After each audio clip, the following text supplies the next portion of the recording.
মধ্যে যদি মসজিদে আস্তে আস্তে কোন জালসার মাহফিলে আস্তে আস্তে যদি ইন্তেকাল হয়ে যায়, আবার ওই জান্নাতি জাহান্নামী ফারিস্তারা একই ভাবে ঝগড়া লাগাই দিবে।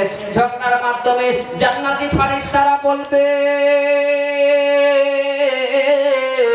ও রব্বুল আলামিন শোনো।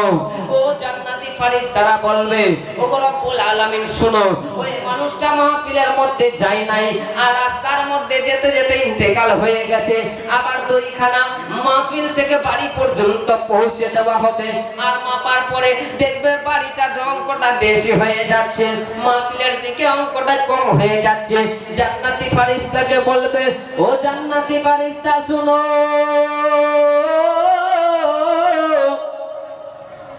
আর তুমি দেরি করো না। নবীর মহব্বতে আজকাল নবীর ইশকে মহব্বত থাকার কারণে, নবীর দিওয়ানা হওয়ার কারণে, নবীকে মানার কারণে, নবীকে জানার কারণে আজকে ওই দড়িটাকে তুমি উল্টা করে দাও। এত আসতে সুবহানাল্লাহ। এটা যদি বা মুর্শিদাবাদে হতো তো মনে কাপড় ফেটে যেত। যদি বলো সুবহানাল্লাহ, সুবহানাল্লাহ, সুবহানাল্লাহ। রাস্তাটাকে চেঞ্জ করে দেওয়া হবে, রাস্তাকে চেঞ্জ করে দেওয়া হবে। তখন জান্নাতি ফারিস্তাকে বলবে, আবার দড়িটা ধরো।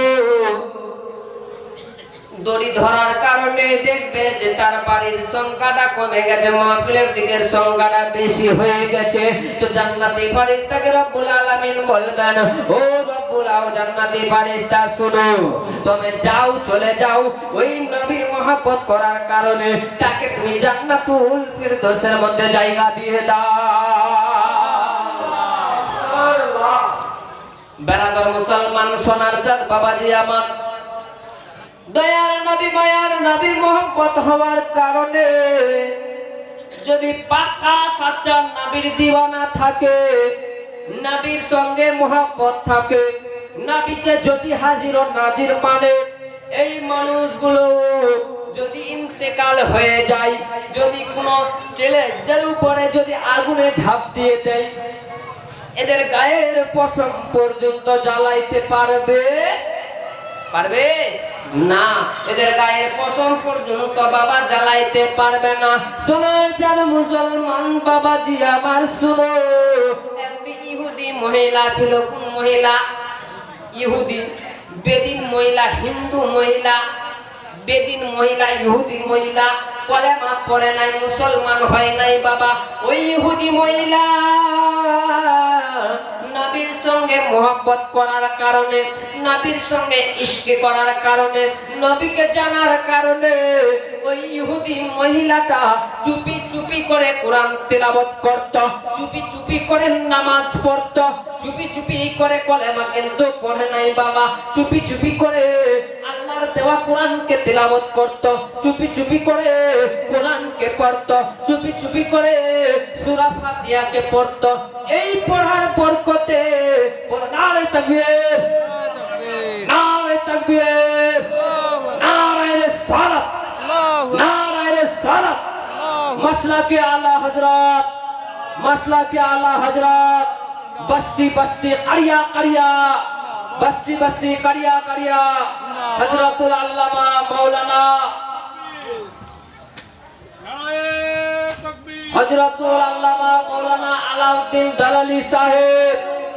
নারে তাকবীর, নারে রিসালাত। বেরাদর মুসলমান, সোনার চাঁদ বাবাজি আমার বক্তা চলে আসলো, আর বেশিক্ষণ আমরা আলোচনা লম্বা করব না। তো একটু কিছুক্ষণ 5-10 মিনিট সময় আপনাদের হাতে আছে, চালাবো। একবার জোরে বলুন ইয়া রাসূলুল্লাহ, আর একটু জোরে বলুন ইয়া রাসূলুল্লাহ। সোনার চাঁদ মুসলমান বাবাজি আমার, ওগো আমার পর্দার আড়ালের মা খালারা, বুবুরা শুনো,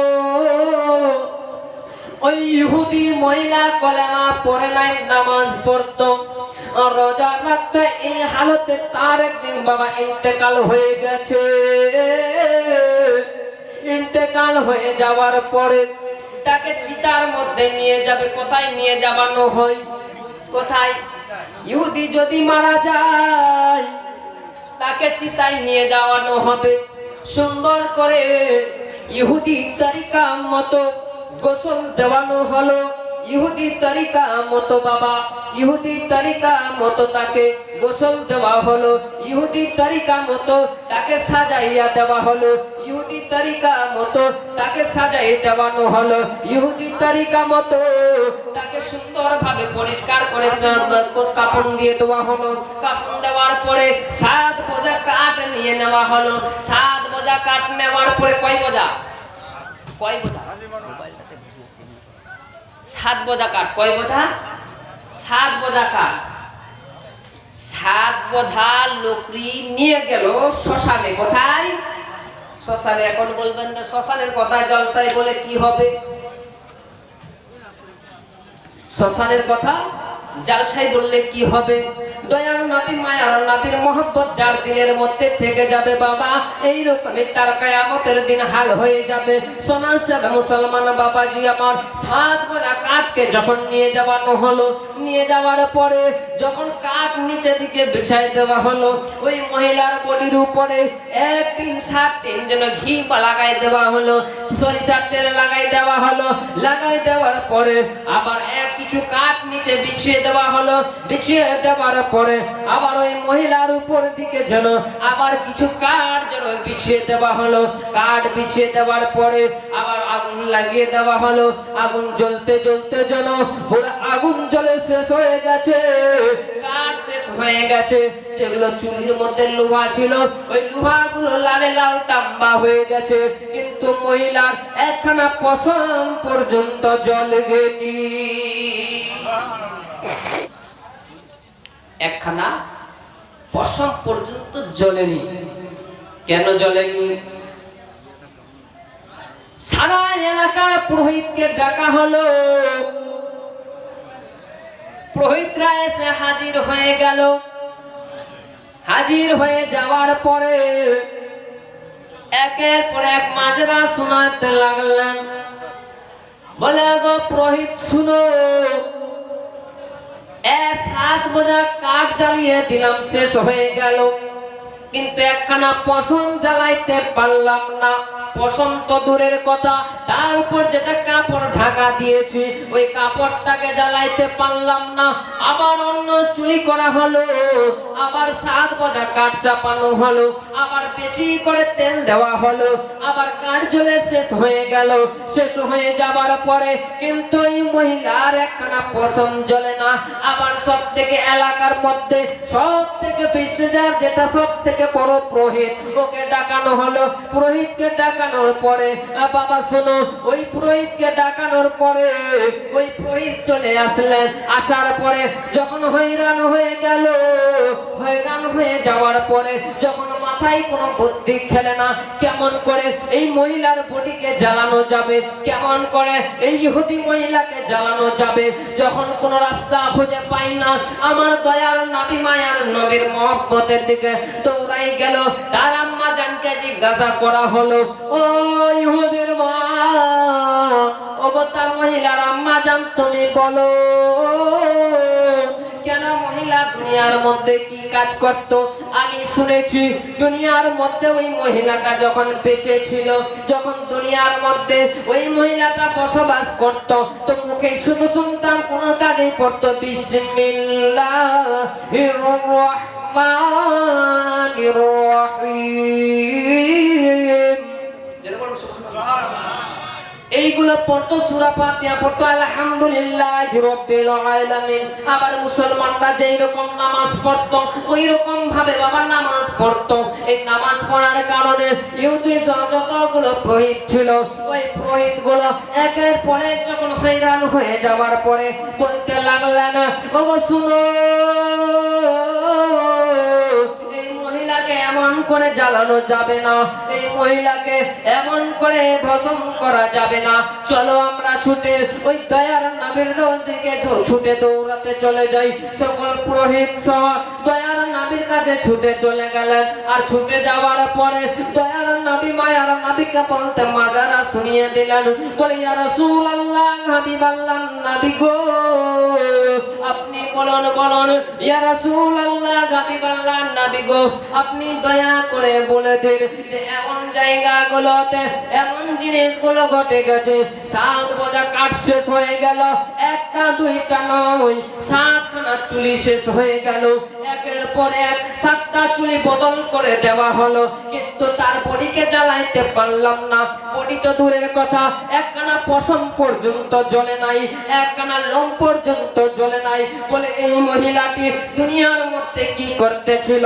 তার আম্মা জান শোনাইতে লাগলো দুনিয়ার মধ্যে কোরআন তেলাওয়াত করতেছিল।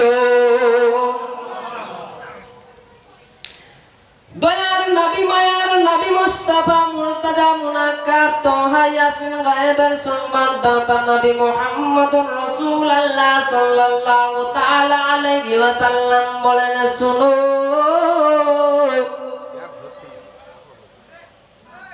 এই মহিলাকে তোমরা যদি সারা দুনিয়ার কার যদি এক জায়গায় জড়ো করা হয়, আর এই মহিলাকে যদি এক দুনিয়া কেন 7 দুনিয়ার কার যদি জড়ো করানো হয়, এই মহিলার একখানা পশম তোমরা জ্বালাইতে পারবে না। একখানা পশম জ্বালাইতে পারবে না। কারণ কেন জ্বালাইতে পারবে না? সেই মহিলাটি ছিল নবীর দিওয়ানা, সেই মহিলাটি ছিল নবীকে জাননেওয়ালা, সেই মহিলাটি ছিল নবীর দিলের ইশকে মহব্বতের পিয়ারা। জোরে বলুন ইয়া রাসূলুল্লাহ। আমরা নবীর দিওয়ানা হই কি হই না? জোরে বলুন। আমরা যদি নবীর দিওয়ানা হই বা কাল কিয়ামতের দিবসে পাক্কা সাচ্চা যারা মুমিন থাকবে, ওয়ালা তামুতুন্না ইল্লা ওয়া আনতুম মুসলিমুন, তোমরা মরো না যতক্ষণ পর্যন্ত তোমরা পাক্কা মুমিন হবে না। ব্রাদার মুসলমান, যদি সময় পায় মুমিন কি জিনিস আগামীকাল অবশ্যই শোনানো হবে ব্রাদার মুসলমান। কারণ আমার পূর্বের বক্তা চলে এসেছেন, উনি বক্তা আসার পরে বক্তা বসে থাকলে গলা বেয়াদবি হবে বা তাই নিজের বক্তব্যকে শেষ করতে যাচ্ছি। সেই মহিলার মতো আমরা যদি নবীর দিওয়ানা হই, আমরা যদি নবীকে চাহনেওয়ালা হই, তো কাল কিয়ামতের দিবসে জাহান্নামী ফেরেশতাদেরকে আল্লাহ অর্ডার দিবে, এই জাহান্নামী ফেরেশতা তোমরা জাহান্নাম থেকে দূরে হয়ে যাও। জাহান্নামী মালিক ফেরেশতাকে বলবে, এ মালিক তুমি দূরে চলে যাও, ওই আমার বান্দার কাছে তুমি ভিড়তেও পারবে না, কারণ উনি হলেন নবীর দিওয়ানা। জোরে বলুন বাপ সুবহানাল্লাহ। ব্রাদার, আমরা এইরকম যদি নবীর আশিক হই, তো আমাদেরকে জাহান্নামের আগুন ধরবে না। বাপ এখান থেকে নিজের বক্তব্য শেষ করছি। ওয়ামা আলাইনা ইল্লাল বালাগ। আসসালামু আলাইকুম ওয়া রাহমাতুল্লাহি ওয়া বারাকাতুহু। বলা কিংবা ভাষার মাধ্যমে কিংবা শোনার মাধ্যমে বাপ যদি ভুল হয়ে থাকে, সকলে একবার তওবা করুন। তওবা আস্তাগফিরুল্লাহ ওয়া লা